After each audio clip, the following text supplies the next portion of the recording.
Alors, Ministère amer, l'album 95-200, c'est un peu l'album qui m'a donné envie d'écrire. C'est le premier album qui a vraiment fait le tour de ma vie, la Sergi, quand il est sorti. Et c'est aussi le 501 brut et la paire de classiques. Ouais, c'est deux des premiers, je trouve, porte-drapeau, étendard du rap hardcore et fan dès le début, quoi. L'expérience qui m'a offert l'opportunité de faire du cinéma derrière, c'est-à-dire que le film a été projeté dans un festival à Saint-Jean-de-Luz et Olivier Marchal faisait partie du jury. Il a vu le film, voilà, et m'a trouvé bon, à son goût dedans en tout cas, et m'a proposé un rôle pour Carbone dans la foulée. Je suis très, très, très client du cinéma d'Olivier, je connais sa filmo par cœur. Je me suis buté à tous ses films, du 36 au AMR 73, à Braco. Et donc c'est une rencontre qui me rend très heureux, très très fier et qui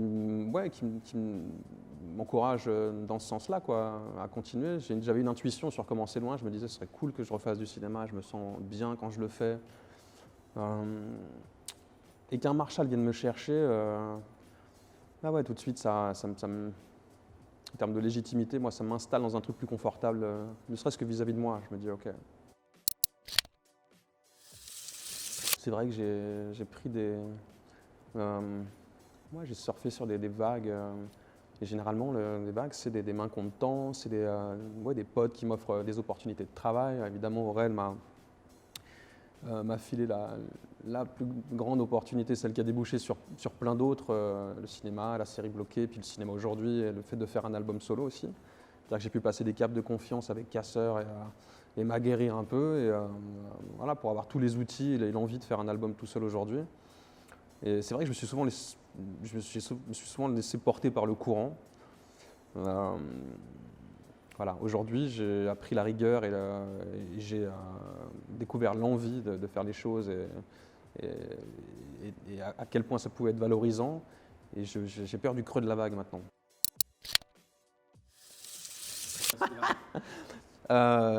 Si, alors bon, je trouve ça, c'est pour la blague hein, plutôt.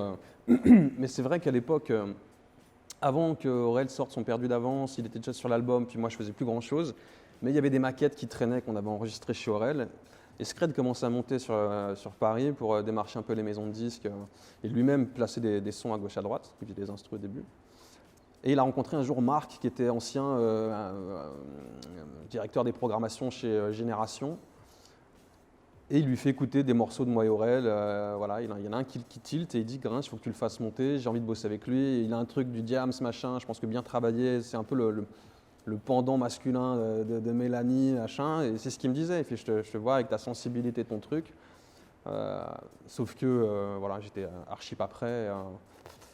Mais c'était plutôt. Là aussi, tu vois, c'est des rencontres un peu comme Marshall. Et à des endroits de ma vie, je rencontre des gens qui me font confiance. C'est hyper touchant et c'est vachement valorisant. Ouais. Un Bachung, Aucun Express, une des plus belles chansons d'amour pour moi, qui figure sur l'album Fantaisie Militaire. Bachung, c'est quelqu'un que j'écoute beaucoup, qui m'accompagne presque au quotidien. Bleu Pétrole, ouais, Bleu Pétrole. Fantaisie Militaire, ce sont deux albums qui sont dans mon téléphone et que j'écoute un petit peu tout le temps, quoi. Et Aucun Express, c'est dans l'écriture de Bachung notamment, c'est vraiment le pouvoir de la suggestion. L'impression d'avoir des puzzles de pensées, c'est furtif, d'images. Je trouve ça magnifique. Alors, Luigi Lee, c'est un pote d'enfance et c'est un des mecs qui m'a initié au rap Quinry à une époque où j'étais très rap français, que je m'intéressais peu parce que barrière de la langue, parce que manque de curiosité. Mais il m'a amené à des trucs vraiment cool, genre tous les albums du Wu-Tang. On saignait plein de trucs ensemble et Bone Thugs and Harmony, ça a été une de mes premières claques musicales. Voilà, donc Luigi, un des mecs qui m'a mis le pied à l'étrier, et voilà, mon poteau, quoi. Et qui bosse au Comedy Club, et qui est toujours comédien et auteur. Ouais, Gims, c'est un grand créatif. Mais j'aime, après, moi, tous les gens un peu qui ont des univers vachement riches, qui s'essayent à tout. J'attends généralement d'un artiste qui m'embarque dans son univers, qui me prenne par le col et qui me jette dedans. Et il y a un morceau comme Noir, je me rappelle d'un de ses premiers morceaux rappés, qui s'appelle Noir, avec un clip un peu fait avec les moyens du bord. Incroyable. Technicien, chanteur. Ouais, il est incroyable, c'est un mec. Artistiquement, c'est un mec intéressant. Je définirais mon album par le mot mental. Et c'est pour ça que c'est ce gros plan. Alors pour la petite histoire, c'est une photo que j'ai choisie par défaut. Une photo qui a été croppée, donc on a zoomé dans une photo pour choper un regard, une expression. À l'origine, ce n'était pas ce que je cherchais, mais en tombant sur cette photo et en la zoomant un peu, je me suis dit que c'était quand même tout se passait vachement dans ma tête dans cet album, que c'était des choses que je décoffrais qui étaient hyper personnelles. Qu'Enfant Lune, c'est un peu une allégorie aussi d'être dans la lune, de vivre confiné justement, il y a Bachoun qui avait, je ne sais plus dans quel morceau, qui dit « J'ai fait la saison dans cette boîte crânienne ». Je crois que c'est dans La nuit je mens, je ne suis pas sûr. Ouais, et je me dis, ouais, tout se passe intérieurement, c'est vraiment intérieurement, voilà, et que cette photo reflétait bien l'univers de l'album pour moi. La réflexion basse, par exemple, c'est l'approche qui m'intéresse. Et le côté total, il va au bout de sa démarche et tout. Et j'aime Val parce qu'il a des fulgurances. C'est un rappeur que j'arrive pas à anticiper. Et généralement, quand j'écoute un mec, je sais à peu près où il va. Alors ça part d'un point A, ça va au point B, ça me surprend rarement. Et Val, il fait partie de ces artistes qui me sortent de ma zone de confort où je ne suis pas en terrain, tu vois, je n'anticipe pas d'une phase à l'autre et c'est ce qui m'intéresse. Après, je le trouve techniquement très bon, je trouve qu'il a des réflexions, c'est des fulgurances aussi, je trouve vachement pertinentes. Et puis la manière dont il gère son image, c'est un tout. Donc j'avais vraiment envie qu'il soit sur l'album et avec AD, que je trouve extraordinaire, qui est encore peu connu du grand public. Mais qui, voilà, si un jour AD sort un projet, j'aimerais en vérité, j'aimerais parce qu'il est vraiment, c'est un artiste complet, quoi. C'est une expérience de cinéma comme j'en ai peu vu à l'écran. Et là, en plus, j'ai la chance de jouer dans le film. J'avais vu la pièce de théâtre à l'origine où Andrea jouait, c'était un spectacle chanté et parlé, dansé et parlé, pardon. Et j'avais trouvé ça fou qu'elle joue toute cette chorale de personnages et raconte cette histoire si personnelle et si forte et qu'elle arrive à transcender les moments les plus douloureux de cette histoire par la danse. J'avais trouvé ça assez exceptionnel. Et du coup, quand le casting s'est ouvert et que mon ancien agent m'a dit voilà, ce serait intéressant que tu ailles. J'avais vu la pièce et je m'étais dit je vais absolument faire partie de cette aventure parce que son histoire me touche et la manière dont elle la raconte me touche aussi énormément. Et il y a eu un truc au casting, avec Eric, avec Andrea, il y a eu un feeling, un truc assez évident.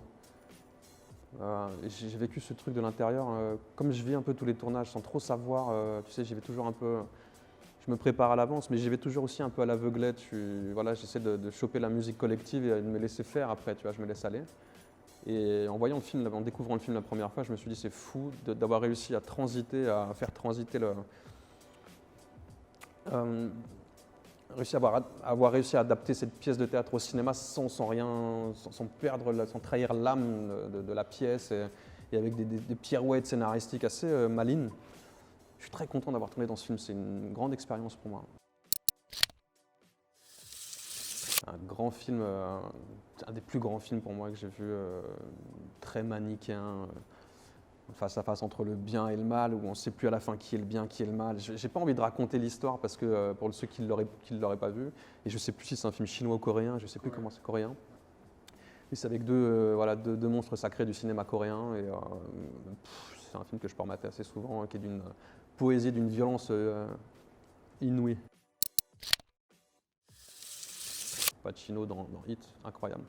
Je décortique encore, hein. C'est-à-dire que Hit,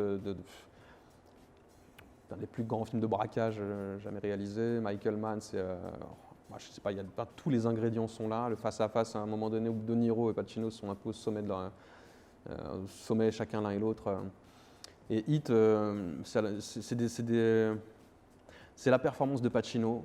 Et je retiens un truc, j'ai vu passer sur le net, je ne sais plus où, quelque chose, un commentaire d'Astier. Mais je vois passer un commentaire sur Internet. Et donc, tu as un mec qui décortique une scène, la première scène où on voit Pacino se pointer sur le lieu du crime, la première fois qu'on le voit apparaître à l'écran.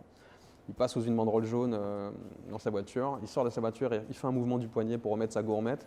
Et il est direct en train de. Voilà, il est au travail, il a un œil partout. Et il disait, c'est ce qui est fort chez les Américains. Sur un plateau de tournage américain, c'est qu'on ne voit pas des gens faire. On voit des gens travailler en fait. Quand des personnages qui incarnent des gens qui incarnent des personnages de flics, on les voit travailler comme des flics. On voit des flics bosser quoi. À l'inverse, en France, on voit des gens jouer des flics. Il faisait un espèce de parallèle. Et c'est vrai que.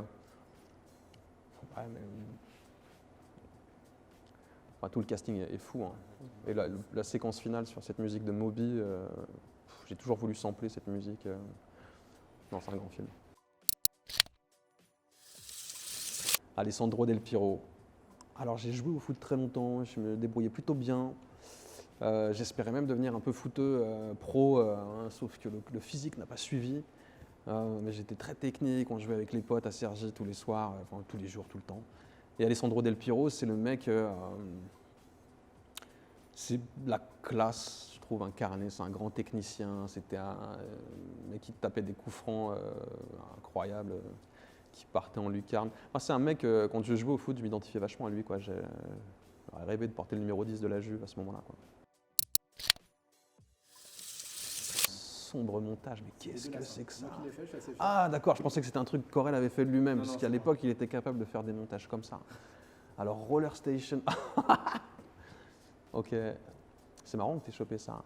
Ouais, c'est un peu Camoulox, mais ouais, c'est un peu Camoulox. La rencontre d'avec Aurel, c'est... je bosse dans un SketchUp en 2002, je crois. Je fais stage de fin d'études dans la boutique d'un pote. Et je rencontre des mecs venus d'Alençon, dont Aurel San, Claude, Diamond de Clos et d'autres.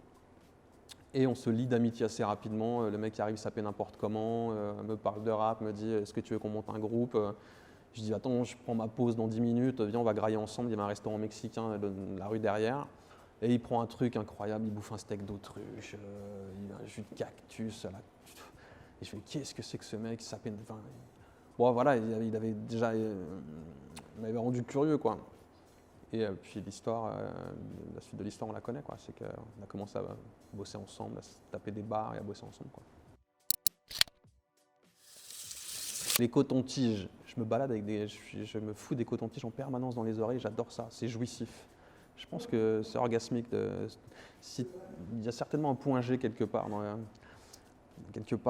la tempe et l'oreille, quoi. Encore un montage incroyable et un téléphone. Oh, ben ça y est, je fais le lien. Donc, on est vraiment dans. C'est un vrai rébut, là. Ah ben, vous savez quoi? Vous savez ce qu'on va faire? Parce que je pourrais vous raconter l'anecdote concernant Claude et l'âne de Shrek, mais comme il est à côté, je vais l'appeler, c'est lui qui va venir la raconter si c'est possible. Carrément. Claude, tu viens raconter ton anecdote? Ce qui te lie à l'âne de Shrek et le téléphone. D'accord. Et un téléphone. Ben, c'est parce qu'un soir, tout simplement, avec l'âne de Shrek, parce que la voix de l'âne de Shrek, c'est le même doubleur qui fait Eddie Murphy. Et donc, de par ma jeunesse, j'ai toujours été fasciné par le milieu d'Eddie Murphy et je m'amusais à imiter sa voix. Alors, le téléphone, c'est simple. C'est parce qu'un jour, j'ai fait des blagues téléphoniques en menaçant de tuer des personnes, en utilisant la voix d'Eddie Murphy pour rendre burlesque, en fait, l'histoire. Ah, mon pote Billy, ta femme, on va la prendre par le cul, bordel. Et ça, c'est fini où? Ça, c'est fini qu'en fait, jusqu'où? L'hôtel commissariat, ça allait, exactement. C'est vrai? Ouais, c'est la vérité. Moi, je me rappelle d'un coupon de journal qui disait « Il menace ses victimes avec la voix d'Eddie Murphy ». Exactement. T'es allé au tribunal. Je suis allé au tribunal. T'es passé à la barre pour ça. Ouais, à la barre, exactement. Et même, je me rappelle le juge, ou le procureur, le juge, non, c'est l'avocat de la partie adverse qui a dit « Mais monsieur Urbistondo, nous aussi on aime rire, nous aussi faites-nous Eddie Murphy ». Tu l'as fait là-bas? J'étais à deux doigts de le faire, mais je l'ai pas fait. Voilà, la légende Diamond de Clos.